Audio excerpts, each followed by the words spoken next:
think it's important to remember that, again, the doing aspect of entrepreneurship.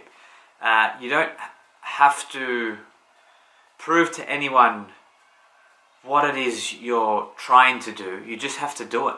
You just have to do the actions, go through the lessons, go through the process, because within that is what you will learn to move forward and tackle the next challenge, and that leads to the next challenge, and that leads to the next challenge, and eventually that leads to some kind of success, however you define that.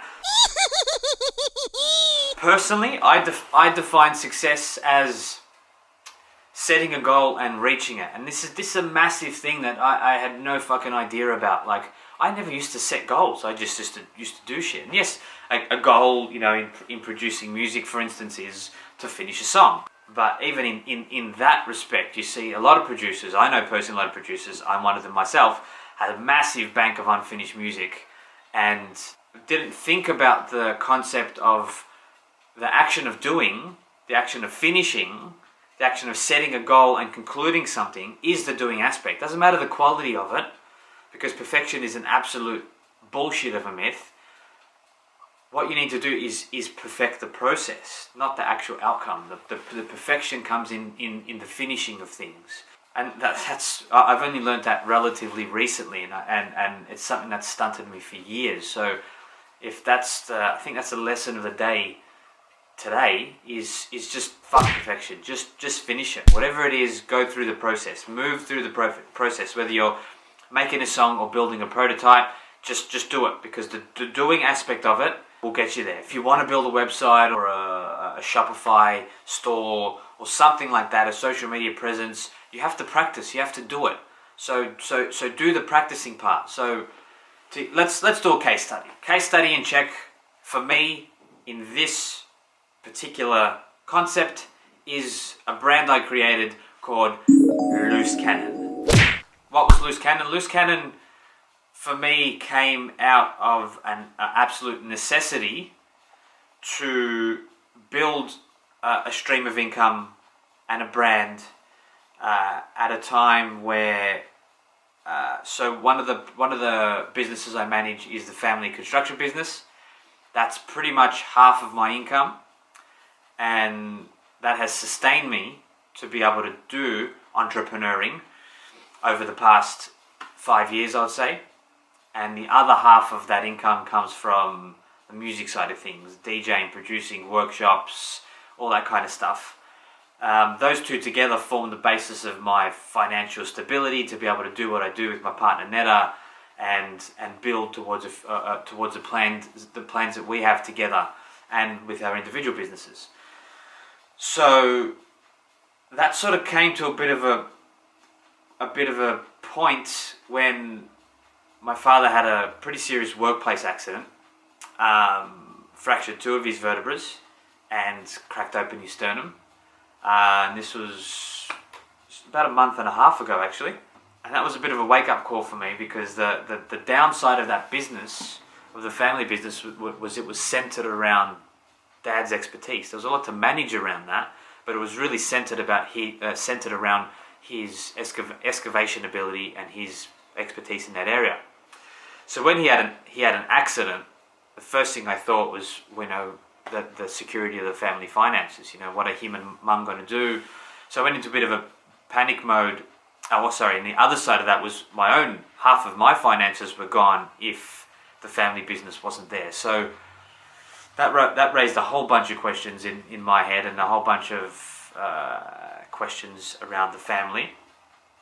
And luckily, he's actually made quite a speedy recovery, but it's actually led us to understand what's best for him and his future and his retirement. But besides that point, what it meant for me in those weeks afterwards was, shit.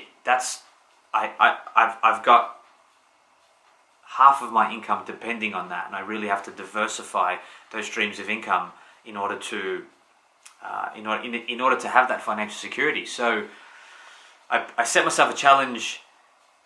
In 10 days, I wanted to build a brand, social present, content marketing strategy all around a store. So I came up with the branding of Loose Cannon, And the whole concept of loose cannon was, the whole word loose cannon is someone that swears and is a bit loose and a bit rough around the edges. And I chose that because my target audience was construction workers, and that's kind of the lingo that I was leading with. And this was actually the first time I had set some proper goals for myself. And so these are the goals that I'd set for myself. Number 1 was to make a first sale. Number 2 was to make total sales of $1,000. Number 3 was to make $1,000 gross sales in 1 month. 4 was $1,000 sales in a week. And 5 was $1,000 of profit a week, sustained for 4 weeks. It took me 10 days to hit the first one, which is the first sale, which was very, very satisfying.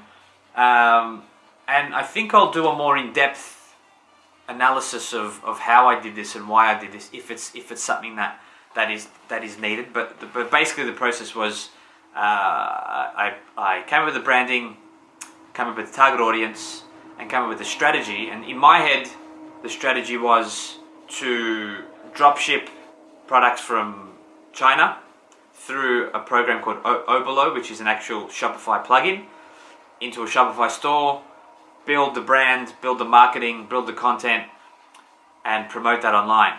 Now for what I learned from the project. So number 1, having the goal of drop shipping from China to an audience is not a strong enough value proposition to build a store upon. That's what I learned. Number 2, that I learned that I really enjoy the creating of the brand and the branding and the content marketing strategy. If you check out Loose Cannon on Instagram, link down below, you'll see the content that I created in 10 days. And it actually got quite a lot of engagement. I'm happy where I got it in 10 days, but there was a lot of flaws in that content marketing strategy as well. Number 1, I wasn't properly licensing the clips that I was using, which could have come around and bite me in the ass at some point. But most of all, I didn't have a strong enough value proposition. I didn't have a product I was basing the store around. So all the efforts I was putting in were sort of spraying wildly and seeing what works. And that was actually one of the goals, to just get in there and try it and see how it happened. I used some really interesting tools. I'll link to all of them down below. One of them was Hotjar, amazing tool which tracks how users use your website. So you see where they click, how they scroll, tells you a lot about how they interact with your store. Highly recommend that. That was really interesting. Learn a lot about that. But ultimately what I learned is 2 main things. One I've already said, without a strong enough value proposition, that is the core or the stem of your content marketing strategy, that there's no point in building the store. It's not going to work. I did think that eventually I'd come up with that, but I came into contact with the second most important lesson for me, which is kind of a no-brainer, but you learn this as you go, that the projects you need to work on, or in my case, I'll talk in first person, the project I didn't have a passion for the content, and I also didn't connect with my audience. I know construction workers because some of my past is in the construction industry. As I said, I'm managing the family business, but I used to actually work on the ground as a surveyor, as a labourer, as a site hand, then as a design and draft and engineer. I've worked in an industry. I know those people, but it doesn't necessarily mean that I like them or resonate with them. Yes, I've got construction workers that are some of my best mates, and I absolutely love them, but that's not all of them, and they have some very weird likes and views, and even I tried to cater to those views, and it worked to an extent. Like I was actually getting quite a decent amount of traction with the content, but like there was the tags and the shares. Like I could have kept on growing that to something bigger, but I just didn't have the passion for that. Like creating the content was fun. It was stupid. It's funny and crass and rude, but it's in the end, it's not what I resonate with or who I am as an individual. And that is why the business I'm working on now, which I've come out of Loose Cannon going, okay, I hit my first goal at least. I didn't finish the rest of the way because of these issues that I came up with, but 2 major lessons that I learned in that project. I've taken those lessons into this new project, and I really think it's going to work because I'm passionate about the subject. I love the subject. It's part of my everyday life, and building the brand, the content is part of who I am. So lessons, they're the important thing. Learn the lessons, learn them the hard way, because you just have to. You can take advice from people, you can take advice from me, but get out there and do the doing of entrepreneurship, the undertaking. Undertake it, do it. Doesn't matter what position you're in, you just spend the time you can in creating the content and creating the brand that you want, or learning about the skills you need to do what you want, and making sure it aligns with your purpose and your passion is also super important. I hope there's some value in that for you. That's the end of today's episode. I will link to stuff down below that I've spoken about. Please leave any comments, any questions, and I'll see you tomorrow. Mars Attacks signing out.